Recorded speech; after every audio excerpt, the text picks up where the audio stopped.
ہوئے، لیکن اللہ کا اسکرپٹ کسی مصلحت کے تحت ہوتا ہے، اس کے پیچھے ایک میتھڈ ہوتا ہے۔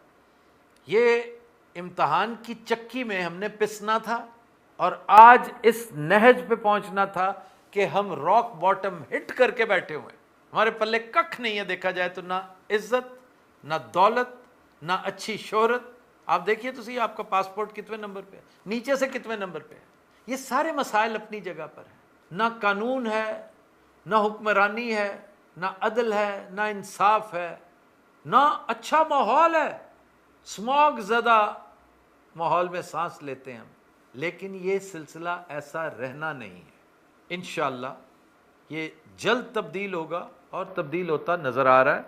اس کی بے شمار وجوہات ہیں، اگر سائنٹیفکلی دیکھا جائے تو کوئی نظر نہیں آ رہا، ہم پروف ٹیبل پہ کچھ پروف نہیں کر سکتے، لیکن ہر چیز سائنس اور آنکھ کے ساتھ، ویژن کے ساتھ ہی پروو نہیں کی جا سکتی۔